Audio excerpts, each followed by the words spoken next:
Hello guys, welcome to Inspire classes and a very good morning to all of you. Today I will start the chapter name syntax, which is also known as subject verb agreement. General शब्दों में हम लोग इसे subject verb और agreement कहते हैं। ठीक है,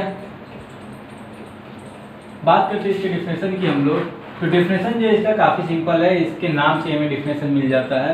ठीक है, डिफिनेशन पे हम लोग ध्यान देते हैं कि द एग्रीमेंट और relation between subject and verb is called subject verb agreement. Okay, ठीक है ना। लेकिन बात हम यहाँ सिर्फ इसकी डिफिनेशन की नहीं करेंगे, हमें कुछ रूल्स पे ध्यान देना है। और ये पार्ट 1 में हम लोग अभी चल रहे हैं, सिंटेक्स के पार्ट 1 में है। इसमें टोटल जो है पार्ट जो है आपके 4 पार्ट में हम लोग पढ़ेंगे। पार्ट 1 में सिर्फ हम लोग 10 रूल्स पर फोकस करेंगे आज। ठीक है ना, चलिए आगे बढ़ते हैं, हम लोग रूल्स पे चलते हैं डायरेक्ट। हम लोग डिफिनेशन से कोई नहीं है। सबसे पहले बात हम लोग ध्यान देते हैं कि रूल्स जानने से पहले हम ध्यान देते हैं कि अगर किसी भी नाउन में एस और ईएस जोड़ते हैं हम लोग तो वो प्लूरल हो जाता है। ठीक है, ये क्या हो गया आपका प्लूरल हो गया। और किसी भी वर्ब में हम लोग एस और ईएस जोड़ते हैं तो वो क्या हो जाता है, सिंगुलर हो जाता है। ठीक है, ये जनरल बात है, सभी को मालूम होगा। ठीक है ना, चलिए हम आगे बढ़ते हैं, डायरेक्ट रूल्स पर आते हैं।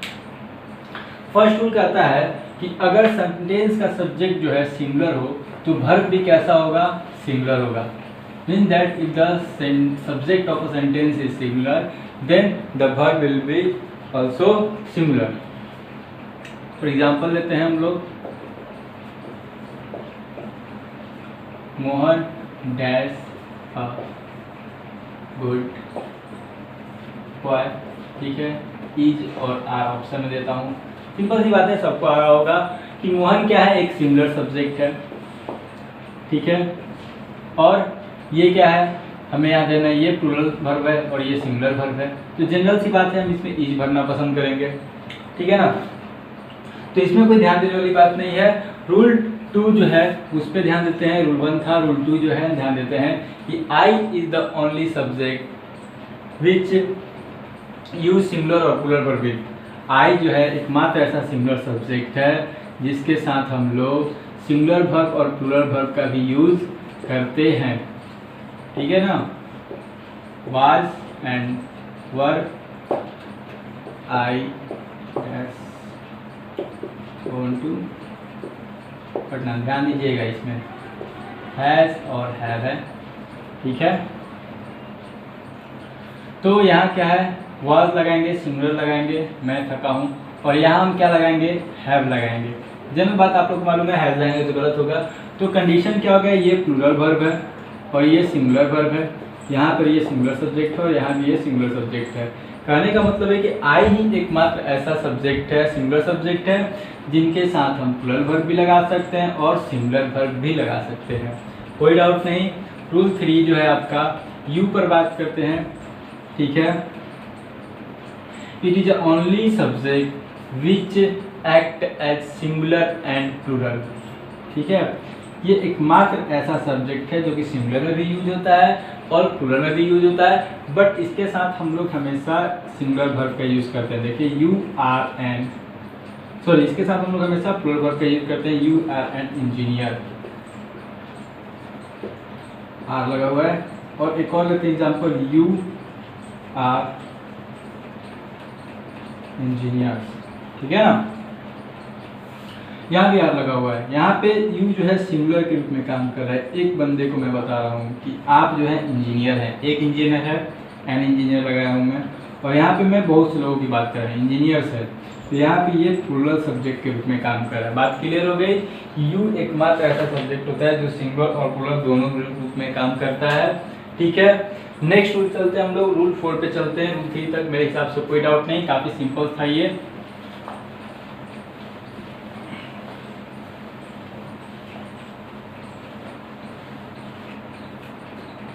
ठीक है। रूल 4 को कर रहा हूँ कि need not and dare not. देखिए ये थोड़ा समझने वाली बात है। अब नीडंट और डेयर नॉट, इसकी बात मैं करता हूँ। तो ये एकमात्र ऐसे वर्ब हैं जो कि सिंगुलर सब्जेक्ट के साथ और प्लूरल सब्जेक्ट के साथ इसी फॉर्म में लगते हैं। फॉर एग्जाम्पल्स हम देखते हैं, ठीक है। सी नीड नॉट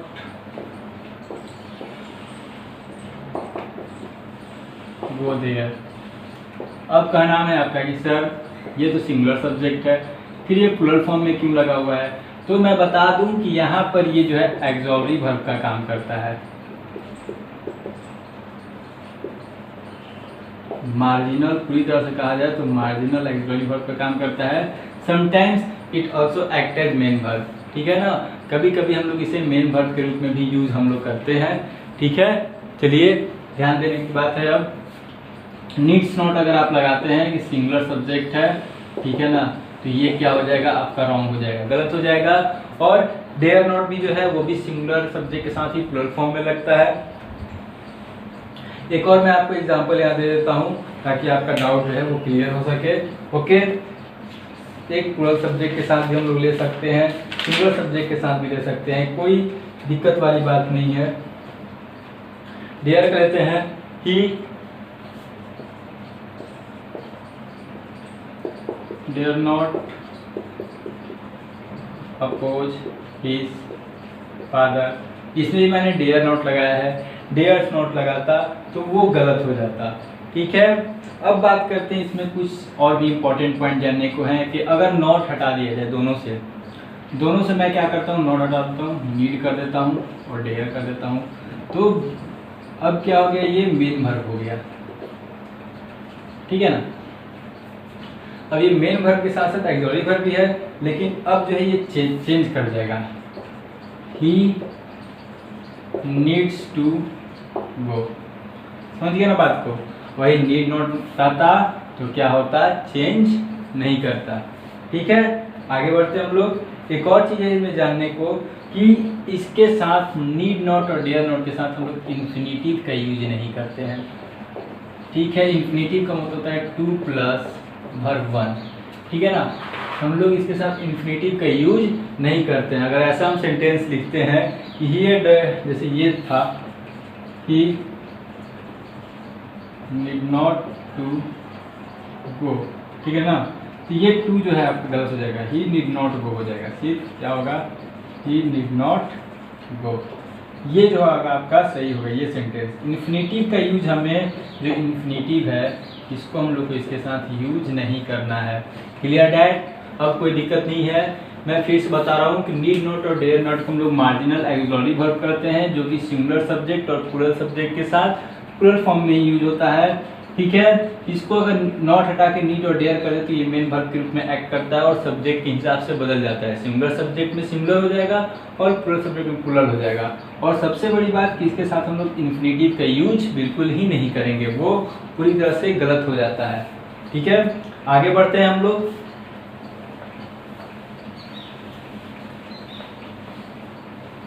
रूल 5 में चलते हैं हम लोग।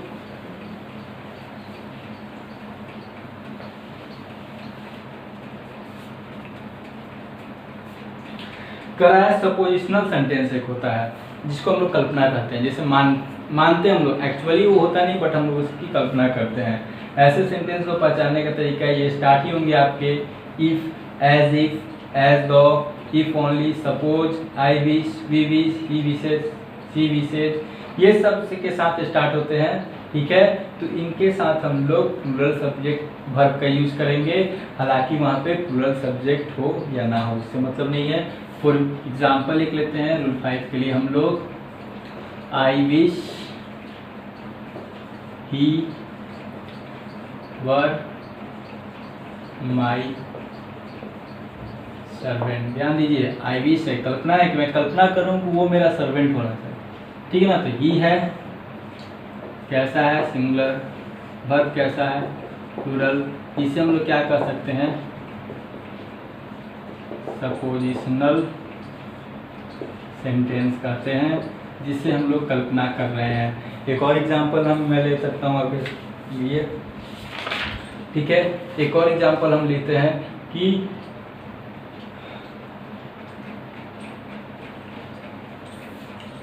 he talks to me as if he were my boss, ठीक है ना। he talks to me as if he were my boss, ऐसे मुझसे बात किया जैसे कि वो मेरा बॉस है। तो बॉस है नहीं, लेकिन बात की है वैसे, तो कल्पना हम इसे करके बता रहे हैं, ठीक है। आगे बढ़ते हैं हम लोग। रूल 6 काफ़ी सिंपल है, बहुत सिंपल है। ऑप्टेटिव सेंटेंस की बात मैं करता हूँ, ठीक है। तो ऑप्टेटिव सेंटेंस क्या होता है मैं आपको बता रहा हूँ कि the sentence which show the hope desire, और जनरल सी बात है मे से स्टार्ट हो जाए तो उसे हम लोग क्या करते हैं, ऑप्टेटिव सेंटेंस कहते हैं। तो भाई उसमें सिंगुलर सब्जेक्ट का ही यूज़ करते हैं, लेकिन वर्ब हमेशा प्लूरल यूज होगा। For example, God bless you, God save the king, समझ गया ना, बात को समझिएगा। गॉड क्या है यहाँ पर, दोनों जगह गॉड जो है ये पूरी तरह से सिंगुलर है। वर्ब दोनों जगह क्या लगा हुआ है, वर्ब दोनों जगह जो है प्लूरल लगा हुआ है। तो बात वही हो गई ना कि ऑप्टेटिव सेंटेंस जब आता है तो उसके साथ हम लोग क्या करेंगे, प्लूरल वर्ब का यूज करेंगे, हालांकि वहाँ पे सेंटेंस जो हो सिंगुलर हो, ठीक है। चलिए रूल 7 पे हम ध्यान देते हैं। अब सिर्फ रूल 10 पे हमें फोकस करने हैं, ज़्यादा टेंशन लेकर पढ़ना भी नहीं है, इसको बहुत अच्छे से प्यार से जानना है इसे हमें, ठीक है। चलिए आगे फेस करते हैं हम लोग। रूल 7 क्या कहता है कि if two singular noun joined with and used as a subject then we will use plural verb with it. अगर a boy and ध्यान दीजिए कंडीशन आ गया हमारा, दो सिंगुलर सब्जेक्ट एंड से जुड़ा हो, ठीक है ना। तो हम लोग क्या उसके साथ यूज करेंगे, प्लूरल वर्ब का यूज करेंगे, ठीक है। लव लगाए हैं, लव्स लगाते तो गलत हो जाता, दैट्स वाई हम लोग क्या लगाए हैं यहाँ पर, लव लगाए हैं, ठीक है ना, क्योंकि यहाँ पे दो अलग अलग लोगों की बात हो रही है, ठीक है। एक और एग्जांपल मैं आपको बता रहा हूँ, आप देख भी सकते हैं। Ram and Shyam are going to Patna, general सा एग्जांपल है, बहुत सिंपल एग्जांपल है कि राम और श्याम दोनों पटना जा रहे हैं, ठीक है। रूल 8 पर चलते हैं। ये कंपाउंड नाउन से हम लोग बात करेंगे, पेयर वर्ड्स भी कहते हैं हम लोग इसको, ठीक है। कुछ ऐसे नाउन्स होते हैं जिनका नाम हम एक साथ लेना पसंद करते हैं। For example bread and butter, rice and curry, hammer and sickle, slow and study, truth and honesty, horse and carriage, crown and glory, ठीक है ना। तो ये सब नाउन को हम लोग सिंगुलर मान के ही काम करते हैं और इसके साथ सिंगुलर वर्ब का यूज करते हैं। फॉर एग्जांपल लिख लेते हैं, राइस एंड करी इज माई फेवरेट डिश। एक और example, Tom and Jerry dash funny cartoon show. क्या भरेंगे हम लोग, ईच और आर, क्या भरेंगे हम लोग, आपको क्या लगता है, ठीक है। देखिए ट्राई कीजिए, सिंपल सा है। आर भरेंगे, दो लोग हैं अलग अलग, बिल्कुल नहीं। ये इनका भी हम नाम एक साथ लेते हैं, ये भी हमारे एक पेयर वर्ड है, कंपाउंड नाउन है, जिसकी वजह से हम लोग इसके यहाँ सिंगुलर वर्ब का यूज करेंगे। मैं पहले ही बताया हूँ कंपाउंड नाउन पेयर वर्ड आते हैं तो उनके साथ हम लोग सिंगुलर वर्ब का यूज करेंगे। हमें इसको इसके साथ नहीं मिलाना है। यहाँ पे लड़का लड़की का नाम, लड़का का भी नाम हम लोग अकेले ले सकते हैं, ठीक है ना। तो ये जो है कंडीशन अलग हो गया और ये कंडीशन अलग हो गया, इन्हें हम कंपाउंड नाउन से भी कहेंगे, ठीक है ना। तो कंपाउंड नाउन का जब भी आपको डाउट हो तो उसमें आप सिंगुलर वर्ब लगाएंगे, और जहाँ एंड से दो सिंगुलर सब्जेक्ट जुड़े हों तो वहाँ हम लोग प्लूरल लगाएंगे। ओके, रूल 8 तक क्लियर, कोई दिक्कत नहीं, कोई डाउट नहीं, ठीक है। आगे बढ़े हम लोग इसको रूल 9 में हम लेकर चलते हैं इसको।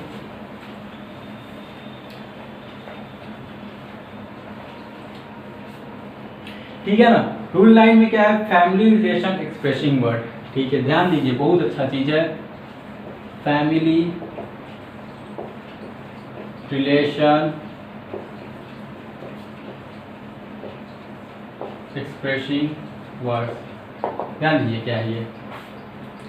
कुछ ऐसे शब्द होते हैं जो पारिवारिक संबंध को दर्शाते हैं, ठीक है ना।